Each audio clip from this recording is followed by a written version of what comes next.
In this interview, we're speaking with virtuoso guitarist and professor of jazz studies at the Eastman School of Music, Bob Sneider, to explore the deeper layers of how we grow as musicians through practice. Now, before joining the Eastman School of Music faculty in 1997, Bob toured for several years with legendary trumpeter Chuck Mangione. He also performed, toured, or recorded with artists like Nat Adderley, Joe Locke, Don Menza, Lou Donaldson, and Joey DeFrancesco. His resume spans everything from solo guitar to orchestral work with the Rochester Philharmonic. Now, some of the interesting things that we touch upon in this episode are practicing to develop your improvisational vocabulary, crafting solos that tell a story, practicing for different musical contexts, whether you're playing in a trio or a big band, writing etudes to help you internalize harmony and build your phrasing, what sets high-performing students apart, and how to guide students while staying flexible to their learning styles. So, let's dive in. Thank you so much, Bob, for coming on and talking to us today about the art and the craft of practicing. Thank you for having me. It's a pleasure to be here. Yeah, I'm excited. I'm excited to get into it with you. So what I want to start by asking you is, if we look at sort of a timeline of your practice history, can you tell us about maybe a certain time or a couple periods of time where practice was most intense for you and what that looked like? Sure. I would say practicing as a young adult musician around 18, 19 years old, away in college, and I'm realizing that several things aren't happening in my playing. Like my time is kind of like a sinking ship. So I'm really like concerned about keeping up. And then I'm also very aware that there's lots of holes to fill in my playing in terms of not necessarily my chordal abilities, because I felt like I had a really amazing structured routine all throughout high school, which I took to college, which was a template for everything I could work on. But it was around that time, like 18, 19, 20 years old, I made the most progress in terms of like the applied jazz theory, in terms of like understanding all the different scales that relate to the harmonic minor, the jazz melodic minor, diminished, all the different things that I could sort of add to my playing, that they don't necessarily add up to creativity, but you kind of need to know how they work and how to manipulate those scales and the modes that are derived from them in order to, as I said, keep up.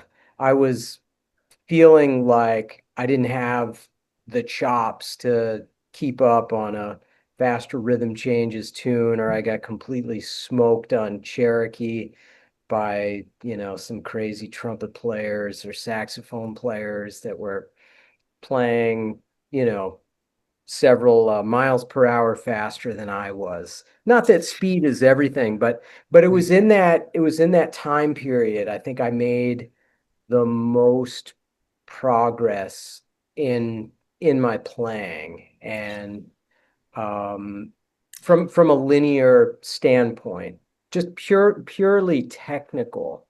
And there were a bunch of exercises of my own that I feel like I developed, and then I kind of later found out that like other people were doing and teaching things like that. So it wasn't like I discovered like a new planet all by myself. It was like, oh yeah, okay, these other people have been doing this too. I guess it works. So Right. So it yeah. sounds like there was a bit of fear driving that motivation to keep up and to compete with Yeah. fast tempos and things like that.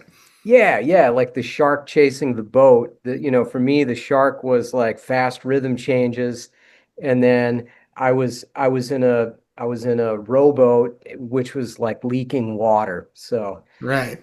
So I had to make sure that like that I had enough chops to survive the tune. And then you feel like you get from surviving to thriving. And then I feel like having the requisite chops in order to function as a jazz guitarist um, doesn't mean that you play as fast as Yngwie Malmsteen or some of those like silly videos where you see people with like a drill bit and a pick is on it and it's you know Right. it's not like that, but at the same time, some of our favorite players didn't particularly have great chops or great clarity on faster tunes, but they had such a great way of still keeping their personality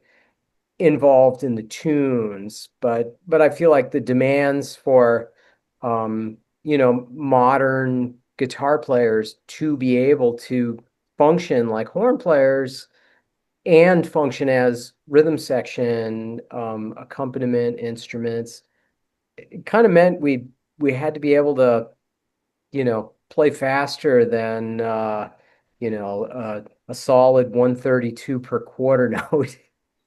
Right. So now you said you were around 18 or 19 years old. So this Yeah, is looking towards University of Rochester, going to school and the kind of yeah, students you're going to encounter there in terms yeah, of the level yeah. you're going to have to be at.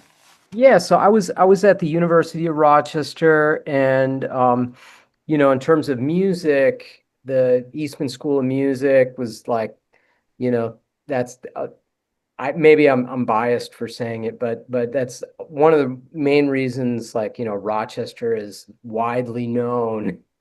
There's that, and then there's Wegmans, and then there's the garbage plate. But yeah, the Eastman School of Music. Oh yeah, and Kodak. Um, or used to be.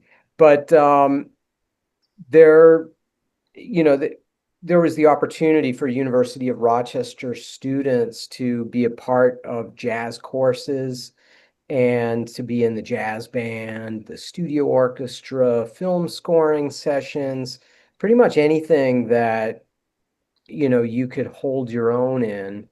You'd have to audition to get into things, but that's what I did. And there actually wasn't a regular guitar teacher. So I kind of developed a lot of my ideas about how to practice the guitar by studying with two people in particular. One is the saxophone teacher who was here for a long time, Ramon Ricker, Mhm. and I took a couple of classes with him that were called New Concepts and Linear Improvisation, and basically it was like getting my butt kicked 2 days a week by Ray and some other saxophone players. And like I said, it was, so like the saxophone players playing much faster than me, and they were the shark that were chasing my leaky rowboat.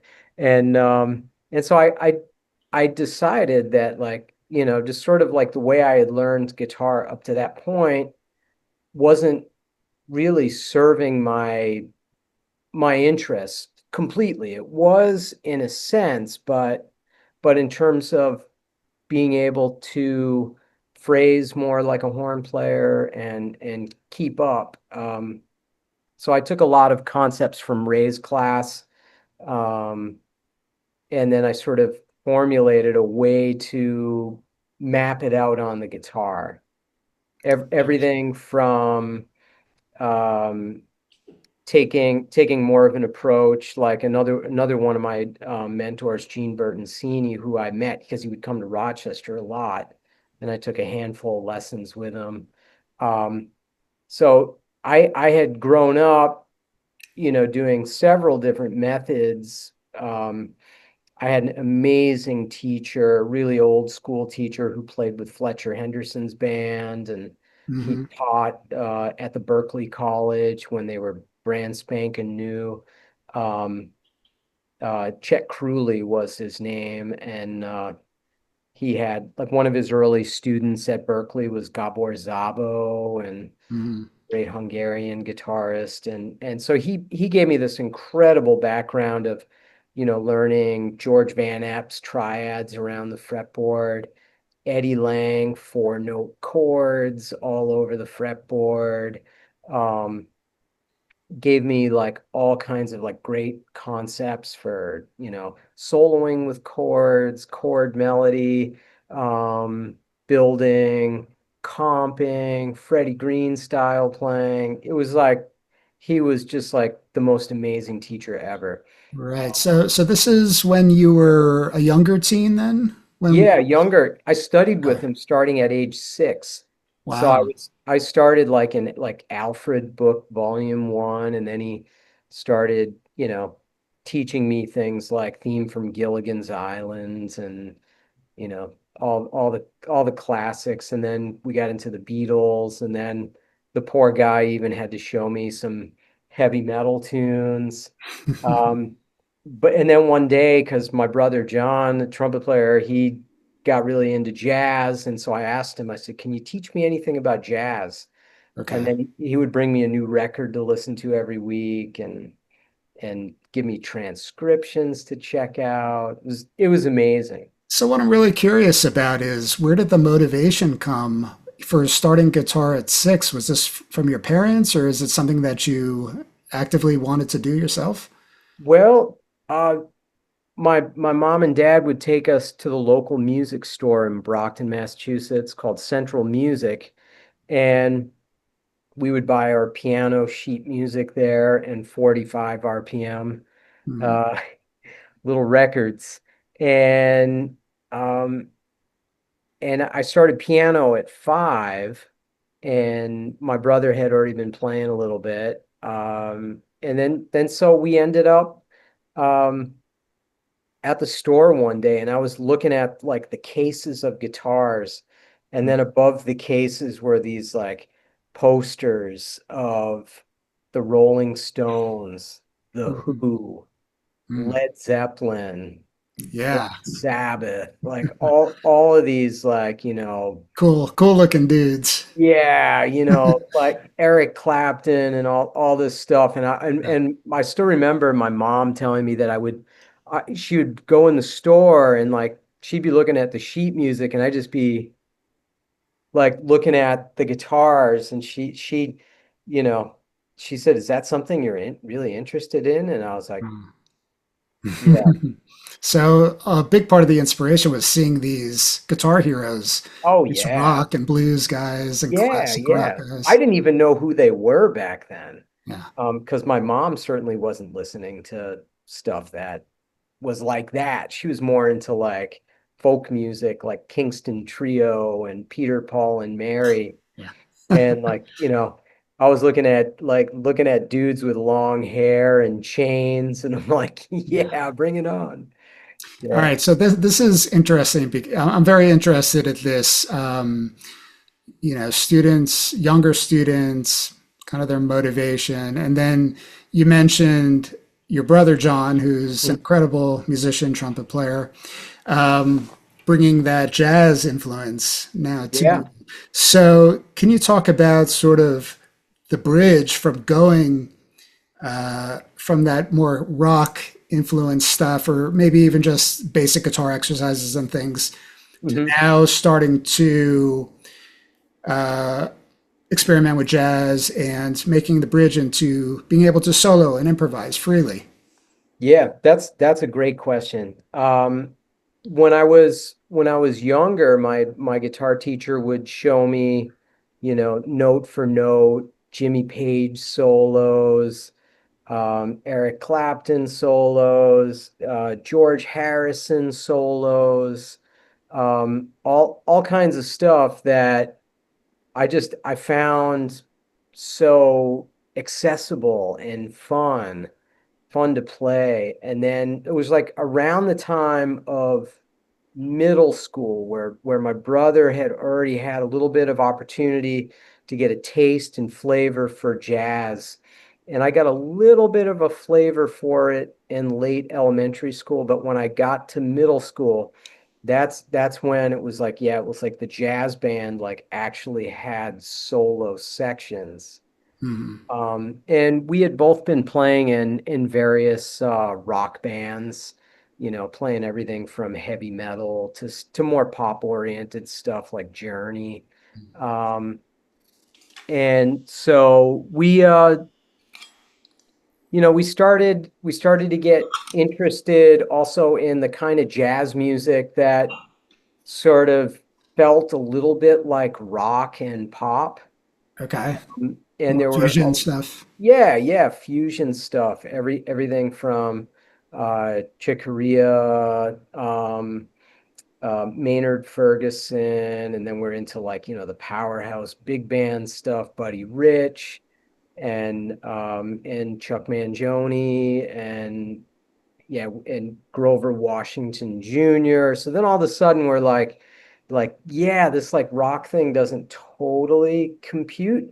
Um, but the one thing I started to notice when I began improvising, I still remember the day where I felt like I truly improvised. I was like playing a one chord vamp at school on the theme from Peter Gunn. Okay. And I kicked on my Electro Harmonics big muff pedal and just was like wailing on I think the arrangement was in the key of F. So it was just like F blues scale. Mhm. And my teacher had taught me my pentatonic scale and he said, maybe just try this one other note there. And so I started figuring it out. And then I just remember I was taking a solo and I didn't want to stop. And it felt really cool because it's like, okay, I sort of ran out of like Jimmy Page style things to play. And then I was kind of playing stuff in that mold. And then I felt like, wow, yeah, this improvising thing is cool. Well, tell me about growing up with your brother being a Yeah. musician, and did you guys practice together? What did you pull from each other? We played together. So we would play together just the two of us. Sometimes we would actually like play gigs with our rock band where we would play a rock set and then we would play a short jazz set, usually torturing the elderly at nursing homes where we would play tunes like Smoke on the Water, and then after that we would play like Satin Doll and Alley Cat and yeah, Nice and mix. all of me. Yeah, yeah, yeah. I mean, my only hope is that they didn't have their hearing aid batteries like at full power because yeah, it could be rough. But the we would also spend time at home jamming together. Mhm. And my brother was always a more natural player by ear. I always needed to understand what I was playing. Um, and I would always say like, look, I'm playing the chords. Sometimes he would jump on piano when he wasn't playing the trumpet. Even there, he just had a really natural, quick approach. And I had to feel like I had everything like a bit more worked out. He's got like crazy perfect pitch. I've got like okay pitch. Um, and it's something that I know that I've had to work at slowly. And I always tell my students that like, you know, just because I'm a teacher, don't think my ears work better than yours. They probably don't. I just got used to working really hard to figure things out. Mm. Um, Maybe harder than someone whose ears are just, get things on the first try. So, yeah, so we would play together, and I found like my skills to accompany were much better than my skills to create melody in the moment. Um, and then when I that was another thing when I was in college that I realized that I just didn't have enough content where I worked on, I went through like the Eddie Lang methods of learning my arpeggios in every position, but I wasn't necessarily focusing on like some of the sweeter notes like, 9, 11, and 13. Hmm. Um, and so I felt like when I was improvising, I was like, everything I was doing was like so focused on, root, third, fifth, seventh, or being near those notes. Hmm. And so it didn't sound as melodic as it did. Even though I was playing guitar, my solos probably seemed a little bit more like a Dixieland clarinet player, not bebop. So early on, you were sort of latching on to arpeggios and Yep. Hmm. the basic notes of the chords Yeah. and maybe finding connections between them to create your improvisations. Yeah, yeah. And to his credit, my guitar teacher would always say, like, don't get stuck on the arpeggios. And then he would give me like little bits of situational vocabulary. He'd Okay. say, here's like, I'm gonna give you two ideas on how to play better on a minor seven flat five to a dominant to a minor. So you sound a little bit better on the minor 2/5 to blue bossa or the minor 2/5 to the opening of the bridge on Night in Tunisia, things like that. So he would Mhm. give me all sorts of really cool situational vocabulary, but he would always say, this is only the catalyst. It's up to you to make something more creative from this. And then I started to realize through his vocabulary, what he was pushing me to do was to become more chromatic around chord tones, decorating chord tones. And then he would give me these really awesome exercises, which I have my students do to this day. He would, if I was learning a new song, in addition to being able to arpeggiate a tune and around the first fret, around the third fret, around the fifth fret, around the eighth fret, he would have me write arpeggiated etudes.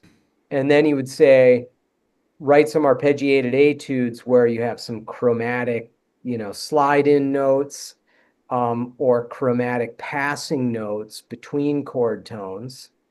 Um, and then he would do the same with scales. So I sort of like just by working on things, I kind of learned jazz theory pretty well for being a young dude. But the situational vocabulary and then understanding how a particular progression can be achieved all over the fretboard, that sort of became my template for how I was going to kind of like, grow my um sort of like mission to get better and to get faster and to be able to phrase melodies all over the fretboard. Um, So when you say situational vocabulary is what you said. So mhm. I'm assuming he would maybe write out a lick in Yeah, a particular key for a 251 or something, yeah. and then Mhm. you would do what? You would take that and transpose it. Yeah, transpose it and move it around the fretboard. Um, and then what my teacher would always implore me to do, he would always say, change it. He would always say, he's like, not every story has to have the same ending. We would say Mm. maybe you could take this particular idea on a minor 2/5, but see what it sounds like when you resolve it to major.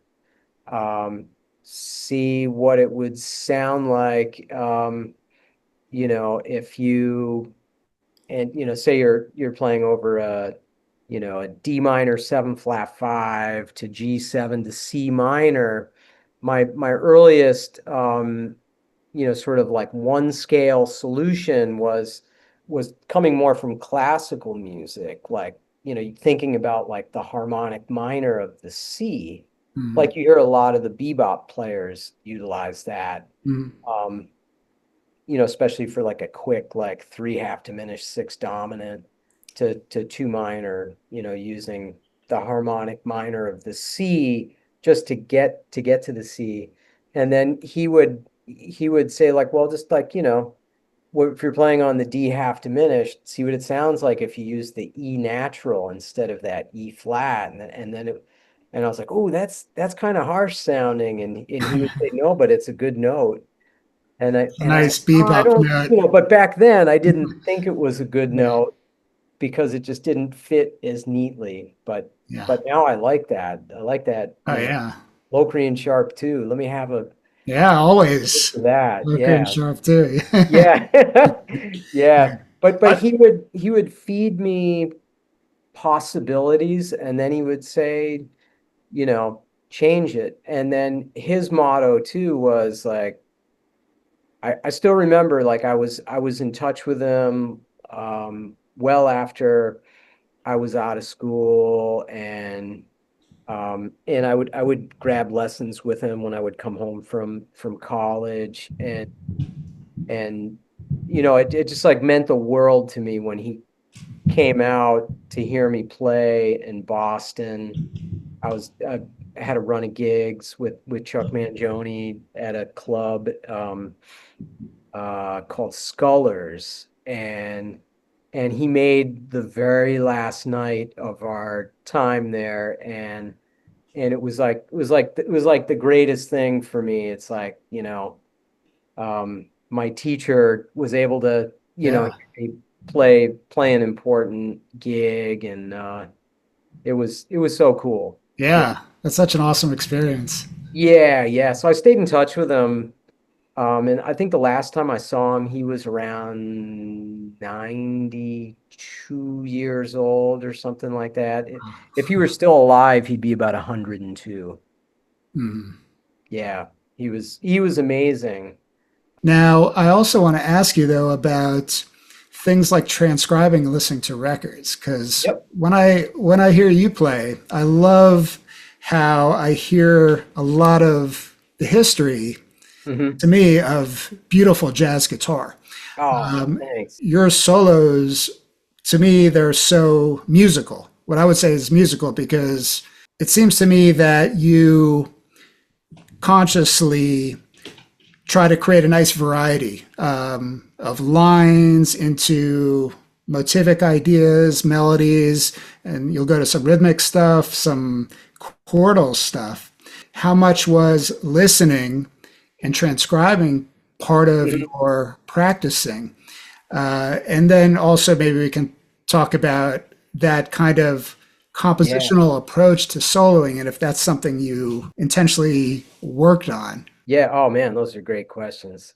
Um, the getting back to that, when I was younger, I listened very intently. My teacher he would drop off a Barney Kessel record, or Hank Garland, Tal Farlow, Wes Montgomery, Grant Green, Jim Hall, Remo Palmier, like all these different players, Mhm. and he would always say it's like, you might not like this, you might not like that, and I'm like, no, I like it all. It's really great. And Joe Pass, I mean, you name it. He exposed me to all of the great jazz players. Mhm. But he also said, listen to horn players. Okay. And I did. And I think um I relate more to horn players than I do to guitar players. In terms of like the flavor and sound of my instrument plus harmonic possibilities, I feel like I'm relating more to guitar and piano. And it's the way, I don't know, I kind of feel like the way that I deliver notes, because having a brother who's like checking out Freddie Hubbard, Lee Morgan, Kenny Dorham, and then older players too, Louis Armstrong, Bix Beiderbecke, the great trumpet players with Duke Ellington's band, Clark Terry, Sweets Edison. There's like, it's not to say that guitar doesn't have a personality in the way that we play, but I was like very into whatever my brother was listening to. If I have like a kindred spirit of what I'm like, the intensity I'm trying to reach for when I'm playing, if I could like point to a trumpet player, I would say Clifford Brown. Mm-hmm. It's just like that clarity of the attack, the fluidity. Um, and so I would grab licks, the ones that I could figure out. Um, but like I said, my ears at the time were not quite as developed. And then also my chops weren't really developed enough to keep up with the horn players or some of the faster guitar players that I was trying to keep up with, or to simply execute some of what they were playing. And it was after I could keep up, then it was a matter of like, okay, do I have enough like mental stamina to hang in there and figure out what they're playing, and then figure out what's the best place to play it.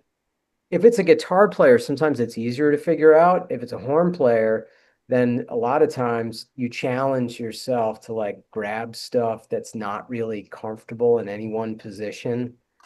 And there's growth that comes from that. So yeah, I did transcribe, but So I let's say once you grab one of those Clifford Brown licks, for example, did you have a process, or do you have a process now of how you can sort of consume that, integrate it into your own playing so that it comes out eventually in your improvisation? yeah, yeah. My process is I like to be able to play it in a couple of places, a couple of different octaves, and move it around to other keys, Mhm. but then make up my own stuff which could fit in front of it or on the back end of it, Okay. kind of a Frankenlick. And so to do that in a practice session, would you just put That on a backing track and sort of kind of play some of your own stuff and then bring in the new lick? Or would you write these things out, maybe integrating the new lick? I really wouldn't. Early on, I would write stuff out, but but then I got away from writing it out, and I got away from using backing tracks, because when I was in school, it's like all of my Abersalds they were on LPs. I couldn't bring the LP player to the practice room, and I hadn't converted them all to cassette tape. And the one thing that I learned to do, from like going back to like that class I was telling you with Ray Ricker, is like I just got used to like trying to execute things in time with the metronome, and then I played a cappella choruses, and then it's like that old adage, like if you can move an idea around to other positions on the fretboard, other keys, and you can use it on a ballad, you could use it on a blues, you could use it on a standard, Mhm. you could say you're playing a waltz that has kind of a two feel, then all of a sudden like all this vocabulary that's more in a duple meter can be manipulated to work on a waltz. Hmm. Um, Now, did you ever have an established way of working on a particular lick, let's say, over a period of time?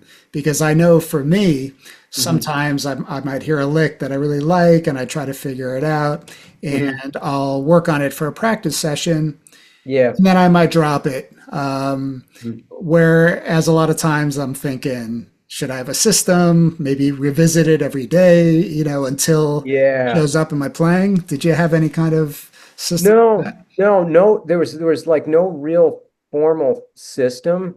Um, the one thing that my going back to my old guitar teacher and then suggestions that I would get from my teachers here in Rochester would be to compose solos. So I started, trying to I'd write solos out two ways. One without my instrument nearby, and Mm. then I would write out solos if my instrument were in my lap.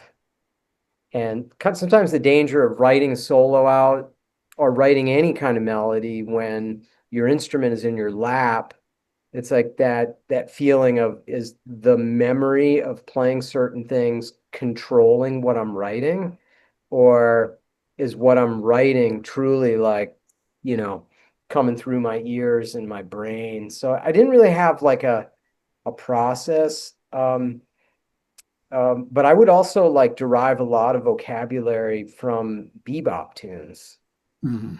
And I tell all my students, like, if you don't have a fresh bebop tune on your music stand or on your playlist that you're trying to figure out, you're missing out on an opportunity to grab, very recognizable jazz vocabulary, which could help you out today. And sometimes the melodies are so recognizable, if they're coming from Bird or Bud Powell or Horace Silver, um, it's enlightening, like, how much information is in there. And you're like, wow, man, why did I like the way that Horace Silver tune written on All God's Children got rhythm? Why did that, it sounds kind of easy, but it's like, oh, it's got some of that, like, harmonic minor versus minor 2/5. It's got like all kinds of like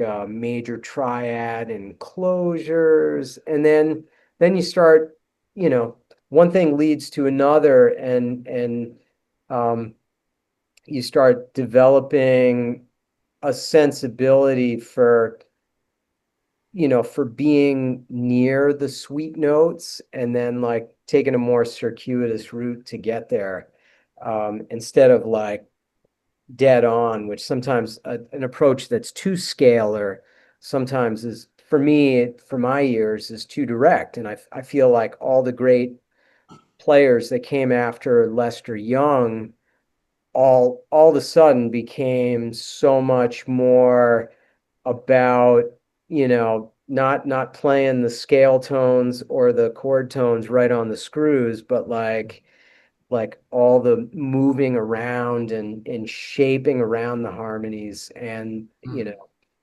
like sliding into an extension instead of like hitting it straight on. So yeah, I have some favorite players that I've checked out. I love the way Dizzy Gillespie creates lines where he's just like super chromatic, hitting like all kinds of like mad, crazy, dissonant notes. Stan Getz too. Okay. Um, it's like he might be playing over C major 7, but along the way he's hitting B flats and A flats and F sharps, but Oh, it just wow. sort of like finds a way to have a smooth landing. Yeah.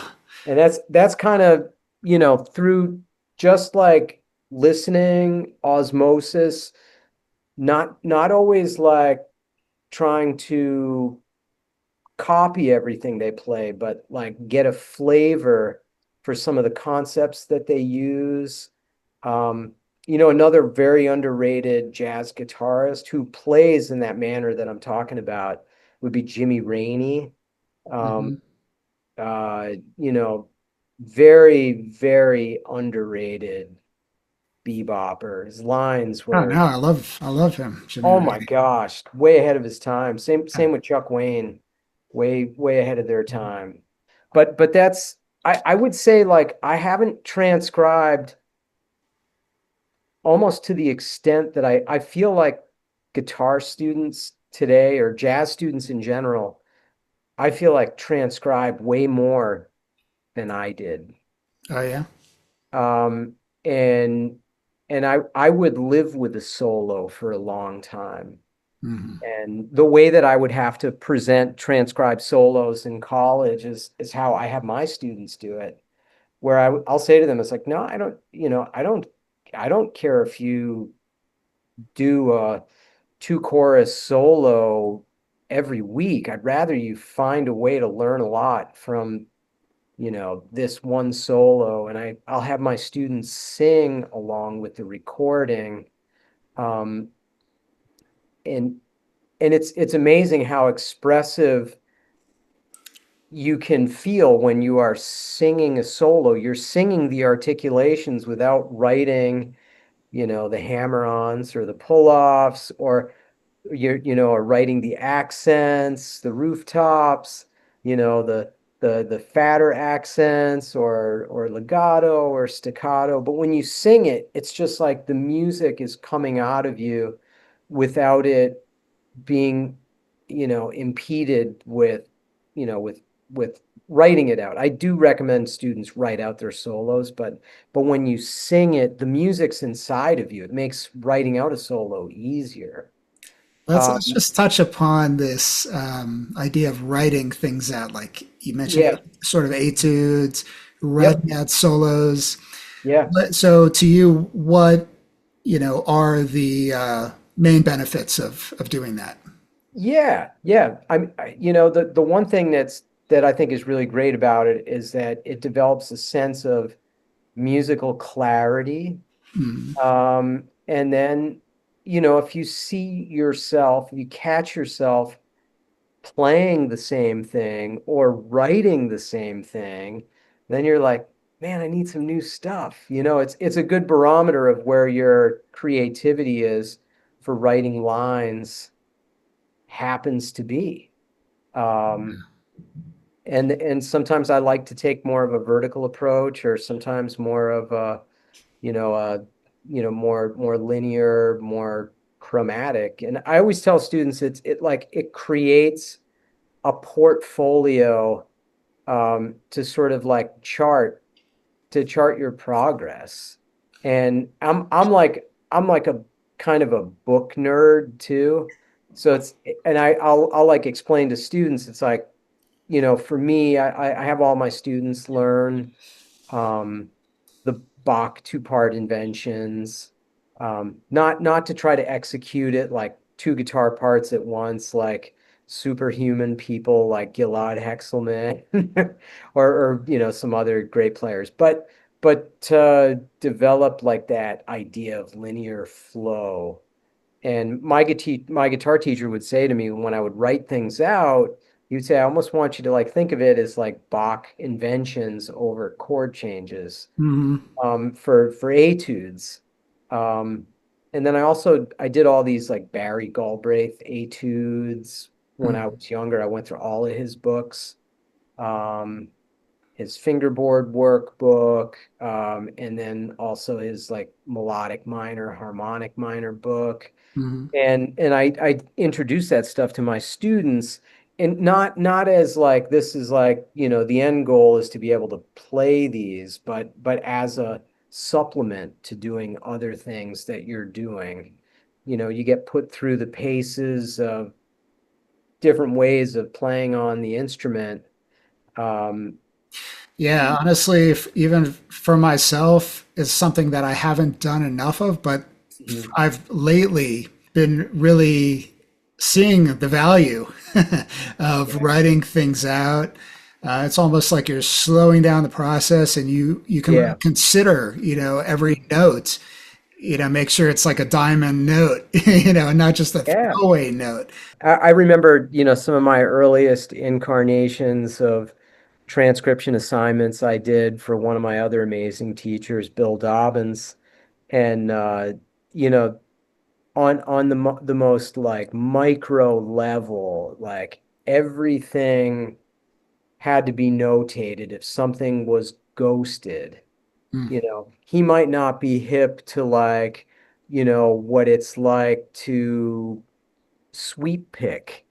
So there was a Barney Kessel thing, and there was just like a little scoop note into like an arpeggiated sweep on a minor nine chord for Barney Kessel solo on Speak Low off of Kessel Plays the Standard. I still remember this. And it's like on the most micro level, he kind of took that approach that like every note counts, you know, Hmm. and and you learn so much about the way rhythms work when you more accurately notate things. And I find guitar players, because we don't sit in an orchestra with the same regularity as a violinist. We don't sit in a section of guitars like clarinetists do in a wind ensemble, Hmm. or whatever it happens to be. So it's like sometimes our ability to interpret rhythms is a bit stunted and delayed. Hmm. So I find it's a really great way to learn about rhythms, and then you start to like realize like what makes the music swing, or what makes a triplety feel dance, when you look at it and you're like, man, those are eighth notes, but they don't sound like eighth notes, or and you learn a lot about rhythmic acuity, and then on a very micro level you start to realize like certain players have such a straight approach to the way they play their eighth notes. Some players have a bouncier way of playing. Hmm. And then you start to realize like the thing about playing the guitar, so much of what we do is down up down up down up down up down up, and we work so diligently to make our down up down up down up sounds like seamless. um but then you listen to the way great pianists play, and they might play with a very even eighth note feel at a certain tempo, whether it's Wynton Kelly or Sonny Clark, but it's the way that they shade the dynamics is what makes the difference, which almost makes it seem like um, you know, all that work that we do trying to make our downstroke upstroke to be so homogeneous, um, doesn't always like compute when we're trying to play more living breathing kind of bop. That's why I feel like the singing of the music gives you a kind of a superpower to ask your hands to get those like dynamic shadings and articulations without actually like, ooh, that's legato, that's staccato. It's Yeah. really a way to internalize it, sort of Yeah, yeah, physically. exactly. And that old adage, if you can sing it, you can play it. I mean, if you can find it on the fretboard, that's the next step. Then you can play it. And then if you can find a home for it, then you can make it your own. Yeah. And in a second, I want to ask you about the fretboard, in particular, Yeah. learning the fretboard. But Yep. before I do, I don't want to forget about the other thing that I'd asked you about, which was the compositional sort of approach to your solos. If Yeah. that's something that you practiced intentionally, or if that's just a result of your taste. It's kind of it's to my taste. Um, if I were to say like if somebody like put me on some truth serum and said your two biggest influences of as a guitar player are fill in the blank, I would say Barney Kessel, Wes Montgomery. Hmm. And there's sort of like the I like to think about their solos like it's architecture. It's like Kessel would have his sample size is smaller because he never stretched out. Like there's very few recorded solos where Barney's like playing as long as like a solo on Smoking at the Half Note. Hmm. Um, and but within like a one or two chorus solo, um, you would get like some like sort of this kind of like riff oriented, older style, simpler playing, blues infused kinds of ideas. Then you would get some longer lines where there's transitions with 2/5s and whatnot, maybe a double time run. And then when things really start heating up, he sort of goes like big band shout chorus on the fingerboard. Hmm. So And I wouldn't say I was like trying to like take that architecture and totally copy it, but I was like trying to um, get that spirit of like the idea that a solo needs to go places. hmm Um, hmm and then the same with Wes. Wes Yeah. would do the same with block chording where it would get like really intense, Mhm. or like, he would just be playing like crazy, like, bluesy stuff. Um, Double time runs, but like Wes would build a solo up. So I was really into that.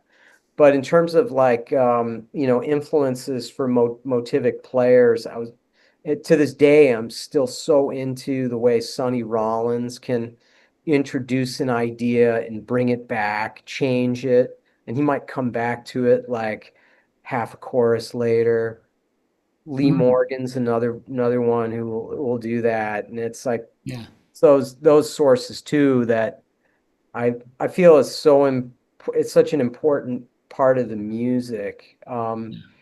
And it's part of my honestly, it's part of my practice routine to play without any backing track. I've literally not once in my life used iReal Pro to jam with. I'd rather like, play with a metronome, Mm. just clicking Interesting. on beats two and So four. what do you see as the negative aspects of playing with, for example, an Aebersold backing track or something? I prefer playing with an Aebersold to some of the digital resources. Just because Maybe, of the stiffness, kind of the yeah, feel the and stuff. stiffness Yeah. or just the general sound of it doesn't sound like jazz to me. Sure. Sure. And there's like actual players. I'm like, oh yeah, okay, yeah, I'll play with Ron Carter. Yeah, cool. Right. Yeah. We're on the same Okay. record no, we're not on the same record together. I'm playing with that record, So it's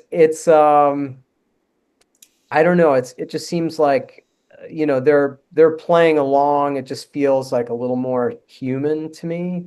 Yeah. Um, but even eventually I kind of stopped jamming with the Aebersold records, and I would spend, say I spent like 40 minutes practicing scales and arpeggios, and I practiced like, my relative major all over the fingerboard, diatonic sevenths, diatonic triads, George Van Epp's diatonic triads, you know, Eddie Lang style chords applied to, diatonic sevenths all over the fretboard, um, and then I would do the same thing for a harmonic minor, melodic minor, my relative minors. Then I would pick a tune. It's like what's a tune that I can lean into, or I got to play in C, and then I got to play um I got to find different ways to get to A minor. I might do something like You're My Everything, or maybe something like Black Orpheus.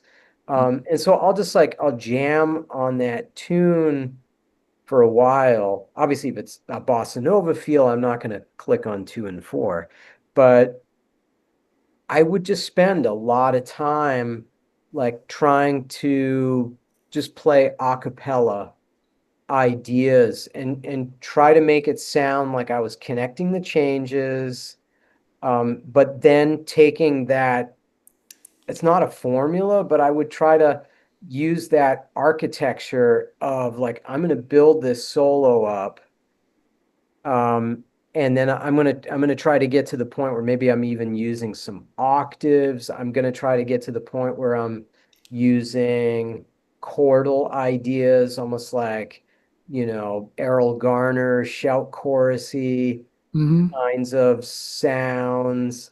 Um, and I would like lean into a tune instead of practicing 10 tunes in a practice session. I might practice one tune Hmm. and I just try to find my way around it. And it's never my intention to like ever even remember some of the things that I play, Hmm. but it's like it's going through the act of like I'm practicing improvising on this tune. So when I am improvising on this tune, I feel like I have many different ways that I can approach the tune. And I kind of think of a good night of music is like if I play something new, not necessarily if I played something like double time wild, but to me it's like did I do something different on that tune that I've never done before? Mm. In the practice room, you give yourself little challenges. Yeah, I sort of do the similar thing where, I might just take a concept, an idea, something like you said, try to play a chorus, only with chords, a chorus with just octaves, maybe, yeah. a chorus with all triplets and things like that, Mhm. just to sort of build up that content of the language. I do the same exact thing with chord comping. Like I try to practice in time. And I feel like I had amazing teachers that I didn't necessarily like study with them for a long time, but their process led me to be more thoughtful about the way that I voice lead. And I'd say like the two of my primary sources for guitar that I was able to study with, one was Ted Dunbar. Mhm. I studied with him at a summer program for a couple of years.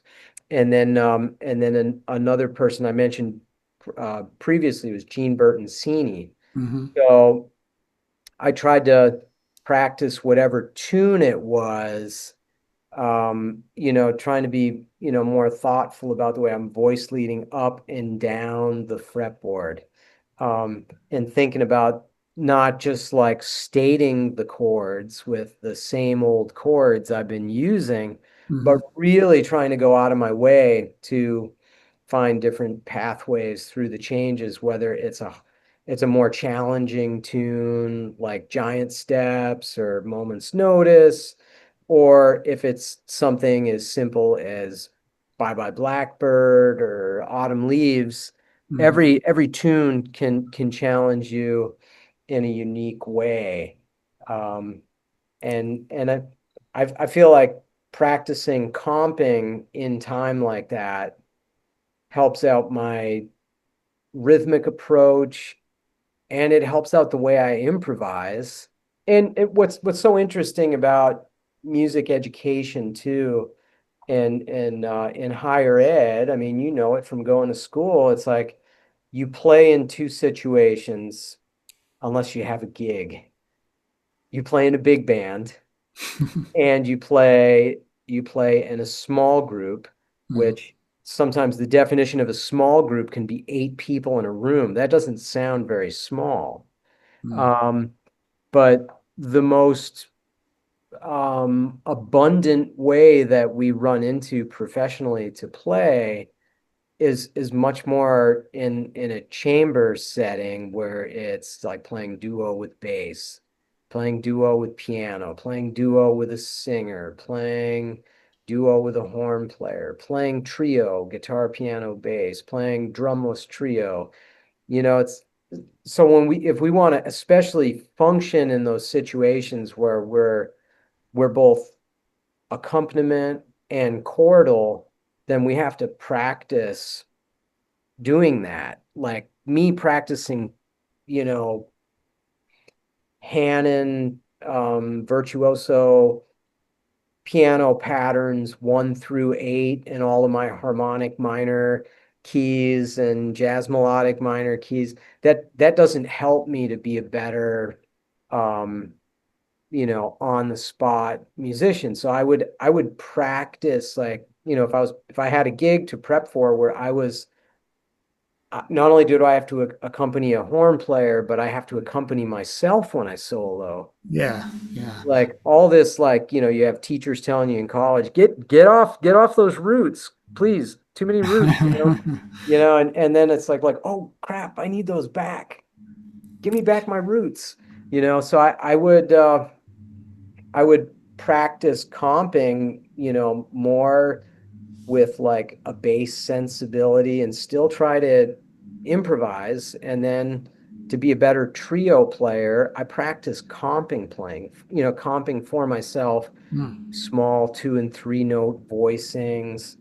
Um, that's the one thing about practicing that has evolved as I've gotten older, is that I feel like I'm telling students to um, realize, like, when you filled your cup up enough times with 16th notes with alternate picking on this scale or that scale, it's like you have to leave yourself time in your practice routine to actually play this music and, Yeah. and practice it in a way that's going to be helpful. I remember this practicing goal that Ted Dunbar laid out for us in this master class. He said, you should always be working on a chord melody that feels like you could play it on a solo concert.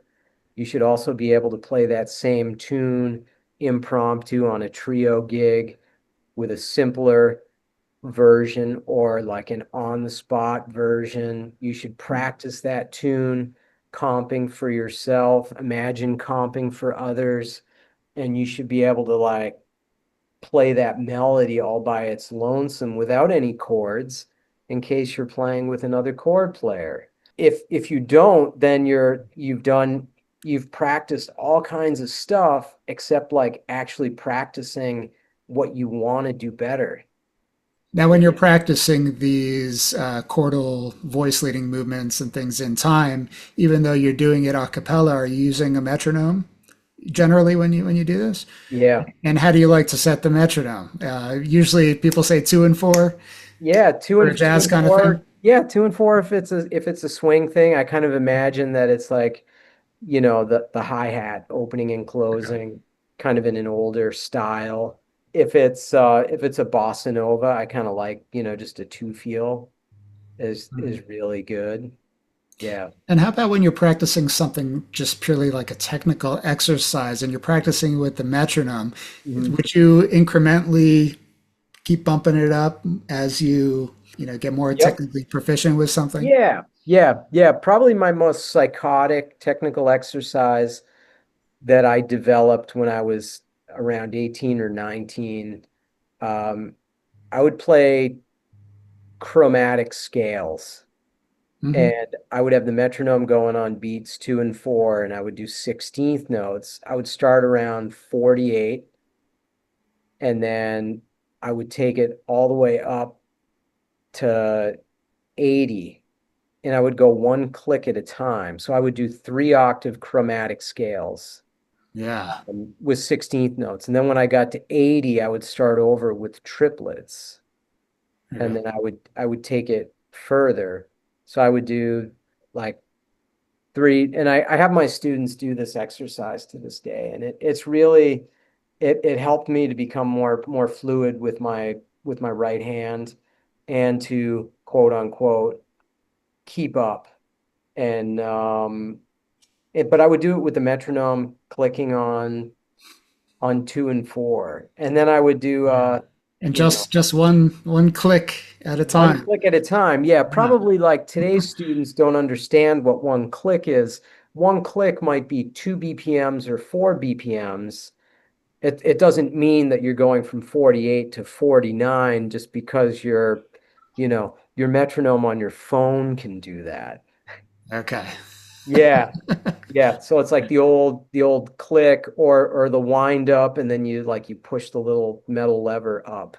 So this method though of going 1 BPM at a time is really like getting in the gym and doing your weightlifting. That's some real. Yeah, yeah, yeah. But I would sell it to myself as saying, like, if you had to play 16th notes at 80 sorry, but like really 160 because 80, times two because it's on beats 2 and 4.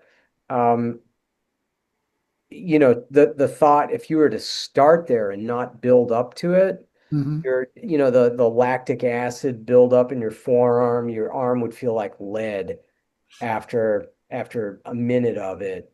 So it's all about like, building up the endurance and then, you know, and basically like building up your technique slowly takes the anxiety out of like, holy crap, this is getting fast. So, Hmm.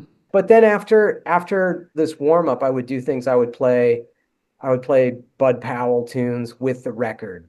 Hmm. I'd play Bouncing with Bud. That's not particularly fast, but I might play Hallucinations. That's a little faster. Or I would try to play, there's a great version of Donna Lee with Johnny Griffin and Clark Terry. And I would play just the melody. I wasn't even trying to figure out their solos. I was just trying to keep up with how fast they were playing the melody and Hmm. started to realize like, man, this is going pretty good. Yeah. I want to ask you one of my most favorite questions because sometimes it yields unexpected answers, Okay. although it doesn't have to. What's your Yeah. approach to teaching students the fretboard? Because especially for jazz guys like us, that's essential. Yeah, that's definitely an open-ended question. Um, and I see it with like many different answers are possible. Um, and I have students like this of all, varying levels and abilities. I teach for our prep department, our community music school, in addition to the college. So I'm seeing people who are like very new to the guitar, and I'm seeing students who can, blaze on Joe Henderson and Coltrane tunes. Yeah. But there's a multifaceted approach that I like to take.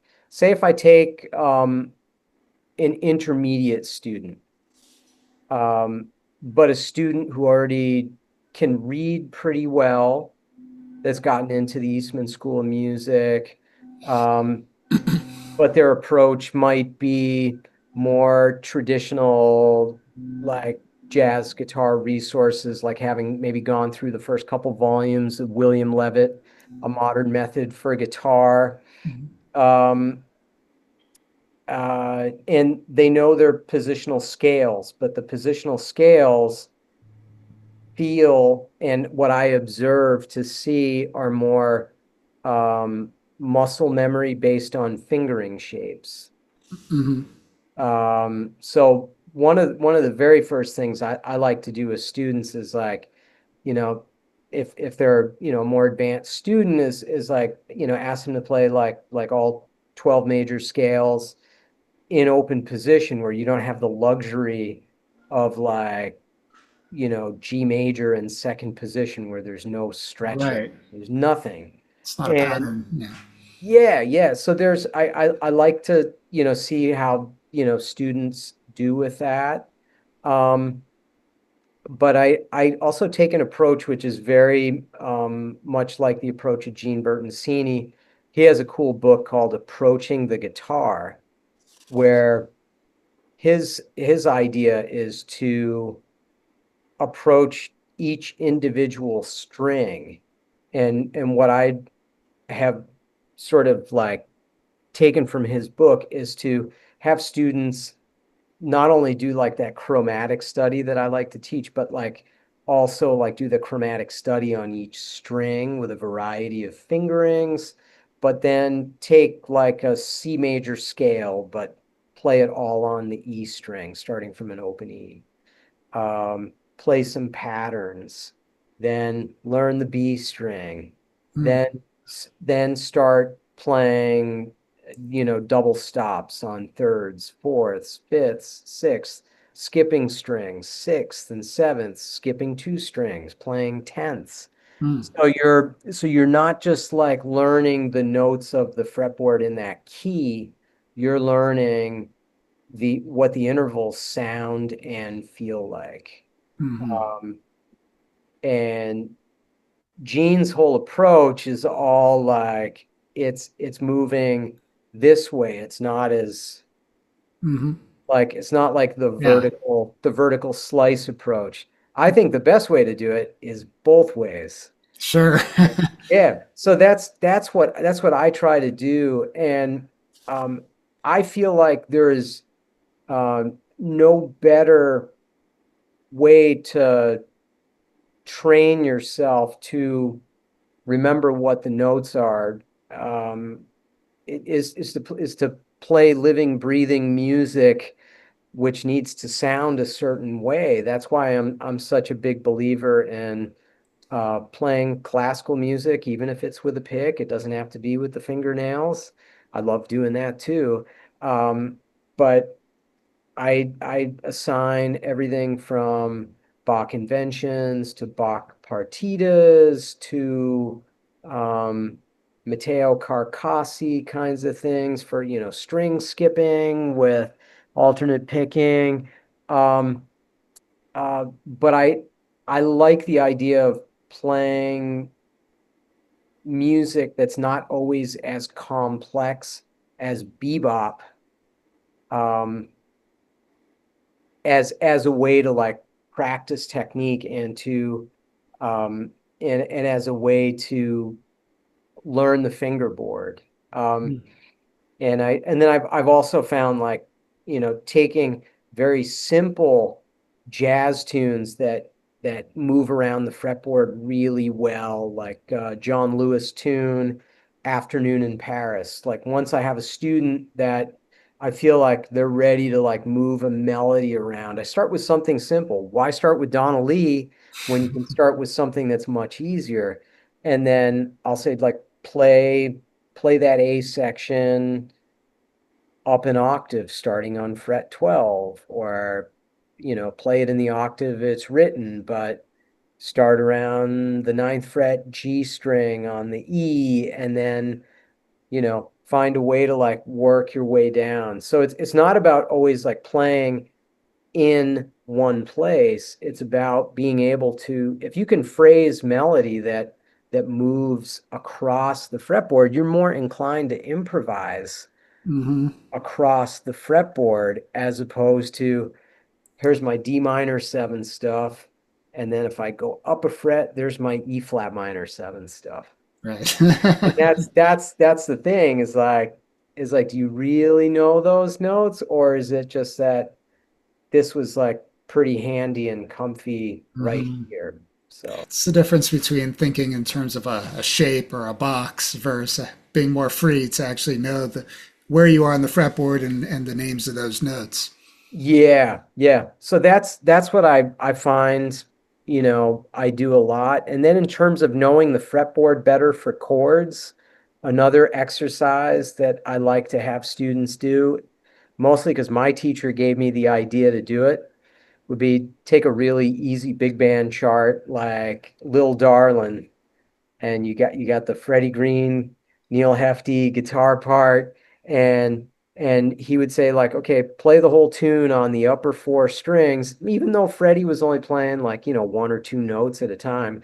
But he'd Mhm. say like, find each of those chords between, frets 3 and 7, play the whole tune there, and try to keep up with the metronome. And it's like I'd get to like the third chord, which is a D flat 9 with an augmented fifth, and I'm like, I don't know what to do, I'm stuck, so it's like you learn to find solutions. Yeah, because um you're restricting yourself to a limited location on the fretboard, and then you have to. exactly, It's yeah, so smart. you It's can smart. you can do the same thing with, just like 2 5 1s, minor 2 5s, hmm um circle of fifths on dominant. So it's all about like putting yourself in a situation where you're gonna like need actual solutions. hmm If I can say one thing I don't like about the way that I used to teach, when I was a brand new teacher, um, is that I felt like I needed students to like always jump through every hoop that I practiced. Hmm. And a lot of times I feel like students today are so quick that I feel like I can get more to the nitty-gritty of things instead of like, well, we have to do these 10 steps before we do one cool thing. The thing that I do now is like if a student is working on a tune, I don't just like, you know, help them work out comping and arpeggios to a tune and give them a list of scales to practice. Like I get right into, you know, line creation and, you know, ways to simplify certain chords. It's not to say that like, you know, my old students should get a refund or anything.